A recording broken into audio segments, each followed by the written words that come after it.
자, 김종천의 신나소 신나세. 신나게 소통하고 신나는 세상인가요? 예, 갑자기. 신명나는 소통, 신명나는 세상입니다. 이렇게 줄임말을 하면 가끔 깜빡깜빡해요. 예. 날씨가 추워져서 그런가? 예.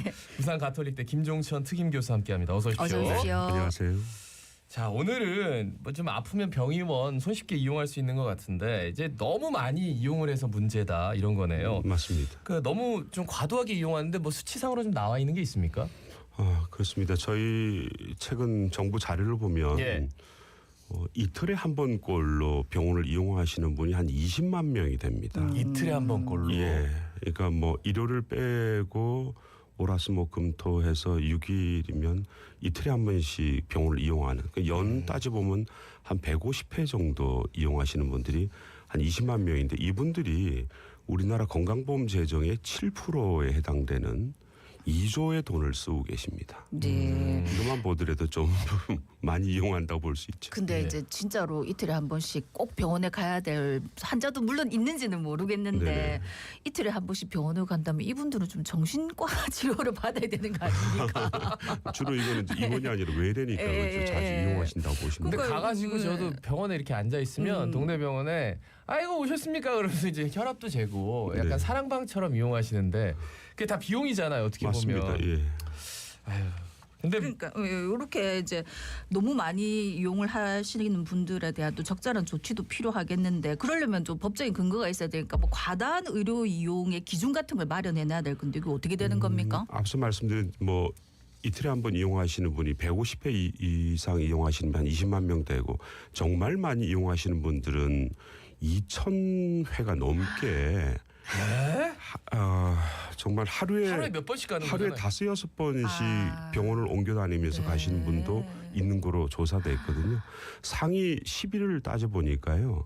이런 분들이 정말 많은데 10위에는 들어가지 않습니다만 1년에 한 166곳의 병의원을 찾아다니시는 분도 있고 1년에 2,050번을 이용하신 이분은 4곳의 의료기관을 하루에 5-6번씩 돌아가면서 네 곳의 의료기관을 네 번씩 가셔야겠네요. 그래서 매일. 결국은 이게 이제 의료 쇼핑이라 볼 수 있죠. 네 번 그러니까 더 이런 가야겠네. 분들이 많다 보니까 참 심각한데 아까 과도한 과잉 의료 이용의 기준은 예. 보통 아까 말씀드렸던 한 150회 이상 되는 것을 건강보험공단 자체 연구에서 그 기준을 네. 삼고 있습니다.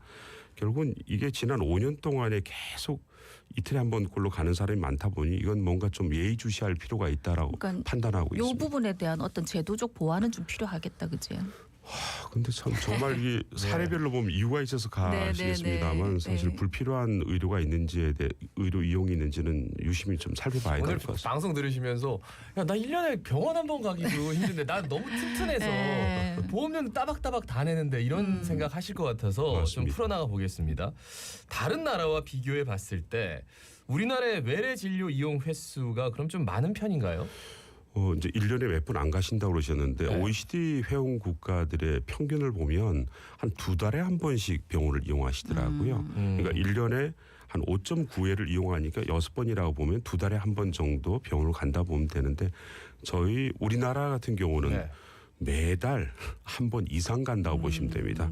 1년에 14.7회를 가는 거니까 매달 가고 한 2-3번 더 간다고 보시면 되는 거죠.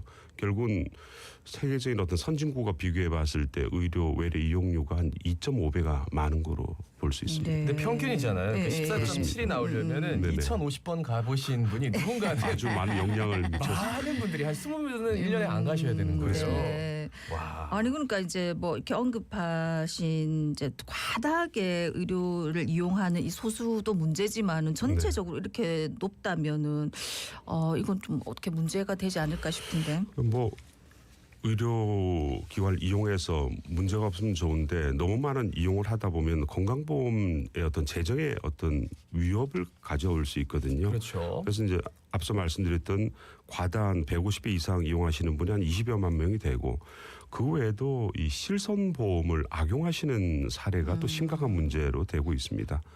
또 추가적으로 말씀드리면 다른 사람의 명의를 도용해서 이용하시는 분이나 외국인 분들이 건강보험을 이용하기 위해서 피부양자를 늘려서 부적절한 이용을 하는 이러한 부분들이 건강보험 재정의 위협적인 요소로 지적되고 있습니다. 네. 일각에서는 이제 우리나라가 건강보험 기금이 외국인의 건강보험 악용으로 인해서 보험 재정을 악화시킨다. 뭐 말씀도 언급했습니다만 뭐 이런 게 있습니까? 좀 오해하고 계신 부분이 있는데 2019년 7월부터 외국인 분들께서 6개월 이상 머무르면 강제로 그러니까 의무사항으로 건강보험을 가입하게 되어 있습니다. 네. 그 이후부터 저희가 쭉 보니까 건강보험청이 외국인들이 우리 돈을 많이 쓰는 것이 아니라 오히려 흑자를 일으키는 데 도움을 주고 있습니다. 이분들이 냈던 보험료가 한 1조 5천억 정도라고 보면 실제로 이분들 위해서 썼던 비용은 한 1조를 조금 넘거든요. 네, 결국은 네. 5천억 정도 한 33%의 흑자를 내는 데 도움이 됐는데 왜 그런 말이 나왔냐면 대부분의 외국인들은 그런데 중국 사람만 유독 이 중국인에 대한 재정은 적자를 적자예요? 면치 못하고 있습니다. 네. 그래요? 왜 그런 건가요? 두 가지 특성으로 볼 수 있는데 중국 분들이 보통 이제 보험이 가입을 하면 뭐 부양 가족이 있지 않습니까? 피부양자가 다른 외국인 같은 경우는 외국인 7사람 중에 1명 정도가 피부양자를 등재를 시키는데 중국인들은 5명 중에 1명꼴로 피부양자를 등재시킵니다. 여기서 끝나는 것이 아니라 일반 외국인들이 쓰는 1년에 그 건강보험 재정의 비용을 보면 한 110여만 원인데 이분들은 한 190만 원 쓰니 한 77% 정도를 더 비용을 쓰고 있는 겁니다. 그러니까 수적으로나 비용적으로나 이분들이 차지하는 비중이 높다 보니 냈던 돈에 비해서 많은 지출을 할 수밖에 없는 상황인 것 같습니다. 네. 그렇군요. 피부양자도 이제 좀 비율이 높고. 맞습니다. 네, 그렇다 보니까 또 많이 쓰고 네. 그 건강보험 재정에 부담이 되는 것 중에 하나가 또 이제 실손보험에 지적하셨는데 구체적으로 뭐 어떻게 건강보험 재정에 부담이 된다는 거죠? 진행자분께서 네. 실손보험 가입하고 계시죠? 가입하고 네. 있습니다. 예, 우리나라 국민의 한 3,900만 명이 네, 네. 하나 이상에 다 가입하고 있으니 어떻게 보면 일상적인 어떤 보험이 아닌가 싶습니다. 근데 이게 이제 본인이 의료비를 지출했을 때 일정 부분을 보존해 주는 것이 그 실손보험이지 않습니까? 그렇죠. 그러다 보니까 이제 이걸 악용하시는 분들이 내가 어떤 치료를 굳이 안 받아도 되는데 또 혹은 받을 때 이왕이면 내가 보험에 가입했으니까 비싼 걸 받겠다. 그러다 보니 이제 이런 심리를 뭔가 일종의 브로커라고 할 수 있나요? 뭐 중개인들이 개입을 해서 소비자의 마음을 부추기고 또 병원으로 하여금 가급적이면 비싼 진료를 하게끔 유도하는. 물어보세요. 그러니까 맞습니다. 실손보험 들어 있습니까? 맞습니다. 네. 이것도 할 수 있습니다라고. 맞습니다. 보통 병원에 오면 치료가 필요하거나 수술을 필요하는 그 시술이 필요할 때는 먼저 묻는 것이 네. 실손 가입 여부를 여부. 물어봅니다. 네. 그에 따라서 진료 방향이 달라지는 이런 게 네. 사실 좀 문제로 지적되고 그러니까 있습니다. 실손보험으로 이제 뭐 본인이 부담한 비용을 보전해 준다면, 네, 그러니까 치료비도 그러니까 나라에서 부담하는 치료비도 늘겠죠, 그죠? 그렇습니다. 그러니까 그러다 보니까. 실손보험에서만 문제가 아니라 그 건강보험 재정에도 영향을 주기 때문에 민간과 공적 부분이 다 타격을 받게 되는 겁니다. 그러니까 이게 건강보험 제도라든지 이런 거 자체의 문제라기보다는 맞습니다. 그거 헛잡을 딱 노려가지고 그렇습니다. 돈을 벌려고 하는 네네. 병의원도 문제가 있다 그런 생각이 들 수밖에 없는데 그렇지만 이제 요즘 보니까 실손보험회사 같은 경우에도 거의 뭐 적자고 손해라 뭐 이런 얘기 하더라고요. 뭐 그러다 보니까 지난 5년간 10개 보험회사에서 이 실손보험 상품 판매를 중단한 사례가 있었습니다. 네.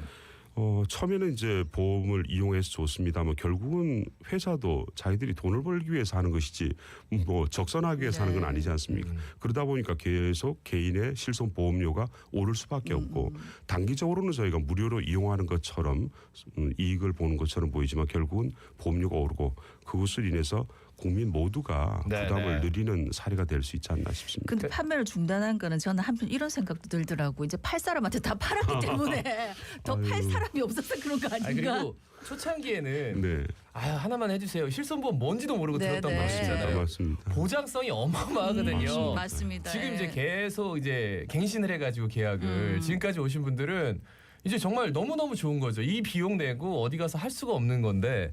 그러니까 자꾸 이제 비용을 그러니까 정말 보장성을 줄이고 네. 비용은 더 내야 되니까 맞습니다. 가입하는 분들도 그거 해서 뭐해?라는 생각도 하실 수 있을 것 같은데 맞습니다. 지금 예. 실손보험 중에 이제 대표적으로 네. 백내장 수술 옛날에는 네. 실손보험 들고 나서 백내장 수술 바로 했는데 요게 중단되는 상황까지 있었어요. 맞습니다. 재작년에 뭐 1년에 백내장 수술이 단 한 건만으로도 지출이 1조를 넘었거든요. 아이고. 그러니까 이게 사실 뭐 그 백내장이 필요한 분들은 수술이 필요한 분 하시면 되는데 주로 그 근본적인 이유가 아니는 시력 교정을 위해서 유도를 한 사례가 대부분입니다. 그러다 보니 이 보험회사에서도 그러한 시력 교정을 위한 실손보험은 혜택을 주지 않겠다라고 그래서 작년 연말부터 아주 거의 90% 이상이 줄어들어 버렸습니다. 그러니까 그 전에 예. 이제 줄어든다 하니까 예. 백내장 수술 어마어마하게 미리미리 다 하나요? 이런 거 정말 빠르거든요. 아 진짜 이게 웃으면서 얘기하지만 이거 뭐 어떻게 되는 상황인데 그러니까 이런 식으로 보험 이용도 잘못하고 있고 또 지나치게 많이 이용한다 이렇게 하면은 결국 또 건강보험 재정 좀에서 걱정을 안 할 수가 없네. 예, 저희가 뭐 신문이나 언론을 통해서 보도되는 것 중에 좀 잘못 오해할 수 있는 부분이 작년에도 뭐 3조 6천억 정도가 건강보험 재정 흑자가 났다. 네. 그러면 네. 일반 국민들께서는 아유 안전하네 하실 텐데 이렇게 누적된 것이 한 24조 정도 지금 적립되어 있습니다. 예. 그럼 이걸 안전하네 하지만 실제로 24조라는 것은 한 3달 정도 지출되고 나면 없어질 돈입니다. 그 말은 앞으로 이 정도 돈 가지고는 만성 질환이 늘어나고 초고령 사회에서 노인 인구가 늘어남에 따라서 이분들이 쓰는 비용을 감당하기에는 충분한 적립금이 아니거든요. 그래서 이런 뭐 과잉한 의료 이용이라든지 만성 질환, 노인 인구가 늘어남으로 해서 상당히 보험 재정에 위협이 되고 있습니다. 그러니까요. 지적하셨듯이 뭐 태어나는 아이들은 없는데 그렇죠? 그 부담해야 될 노인들은 점점 늘어나고 이러면서 건강보험 재정 안정성에 대해서 물론 국민연금이 하도 안정성에 대한 얘기가 너무 많아가지고 예. 상대적으로 건강보험은 좀 안전한 것 같은데 이렇게 보니까 굉장히 안전하지 않네요. 구체적으로 어떻게 해야 되죠? 가장 이제 과도한 의료 이용도 문제지만 구조적으로 가장 큰 문제가 저출산 초고령입니다. 지금 현재 저희 국내 그 65세 이상 노인분이 한 900만 명 넘었거든요. 그러니까 그 인구는 전체 인구의 한 17.5%를 차지하는데 이분들이 건강보험 재정에 쓰는 돈은 17.5%가 43% 정도를 쓰고 있습니다. 그렇죠. 그럼 계속 더 늘어날 거라는 것입니다. 뭐 엎친 데 덮친 격으로 보험료를 낼 젊은 사람들이 늘어나면 좋은데 계속 줄어들 거란 말입니다. 그럼 결국은 이거는 수입을 지출을 감당할 수 없을 만큼 되는 상황이 곧 학계에서는 2028년으로 보고 있습니다. 네. 기금이 고갈될 것으로 만성 적자로 갈 것으로 보이기 때문에 심각한 저희 현재 우리 사회의 문제인 것 같습니다. 네, 지금 뭐 예전의 건강보험 제도와 보장을 생각해 보면 예전에는 만약에 집에서 누가 뭐 심장 수술을 해야 된다 이렇게 하면 정말로 집이 그냥 집 팔고 모든 걸 다 맞아요. 쏟아부어야 될 만큼 했는데 맞습니다. 지금은 우리나라 이제 건강보험제도가 잘 돼 있어서 그런 정도까지는 아니지 맞습니다. 않습니까? 네. 그래서 뭐 이런 의견도 많습니다. 건강보험을 가지고 재정 건전성을 얘기하는 게 옳으냐.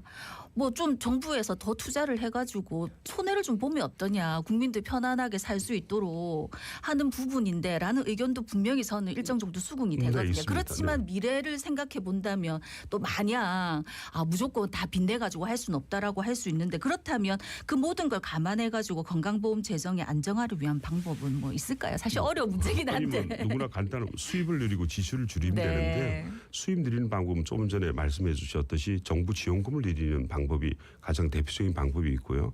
아니면 매년 건강보험료를 인상을 하는데 17년 만에 내년 건강보험료를 7.09%로 동결했습니다. 네네. 그럼 수입은 요원한 상태인 겁니다. 그럼 지출을 줄여야 되는데 지금까지 혜택 주는 것을 중단할 수는 없지 않습니까? 그렇죠. 참 어려운 일입니다. 결국은 네네. 과잉 진료나 과잉 의료 행위를 좀 철저하게 단속하고 금지할 수 있는 방법을 찾아 나간다면 불필요한 의료비 지출을 줄여서 네. 좀 재정 안정에 좀 도움이 되지 않을까 싶습니다. 그러니까 지병이 있으신 분들, 뭐 당뇨나 뭐 고혈압 이런 것들도 사실 일주일에 한 번 정도 가면 그러니까 약 타기 위해서 이제 진료는 받으셔야 되니까. 근데 뭐 1년에 2,000번을 넘게 가시는 분들은 들으면서도 뭔가 좀 네. 제재를 해야겠다. 맞습니다. 이건 확실하게 분명히 그런 건 좀 그렇습니다. 제도적인 보완이 필요할 것 같습니다. 확실한 제도적인 예. 보완이 필요하고 좀 강제성도 필요하겠다. 이제는. 네. 네. 끝으로 한 말씀만 남겨주신다면요. 국민들께서 조금 전에 말씀하셨듯 심장병처럼 아주 고가의 비용에 대해서나 만성질환 이런 부분에 대해서는 또 폭넓은 지원을 필요로 하는 것이 국민의 대다수의 의견이거든요.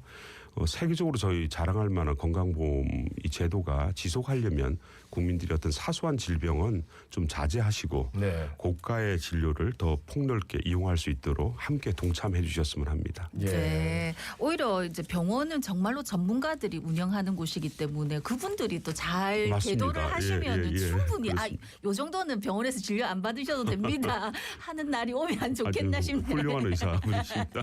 근데 아마 지금 저 청취하시는 분들 중에선 환자분도 계시고 네. 네. 의사분도 계시겠지만 제각각 뭐 생각하는 바는 다르겠지만 어쨌든 뭐 창고에 고가된 뭐 곡식이 쌓여 있지만 빨리 뭐 고갈되면 이제 못 쓰는 거잖아요. 맞습니다. 거기에 대해서는 한번 깊게 모두 네. 좀 머리를 모았으면 좋겠어요. 그렇습니다. 네. 부산 가톨릭대 김종천 특임 교수였습니다. 고맙습니다. 고맙습니다. 그러니까 오늘도 얘기하다 들었는데 사실 우리 병원 잘 안 가는데 지병이 있으신 분 어쩔 수 없고 근데 지금 건강하신 분들은 건강 관리 잘해서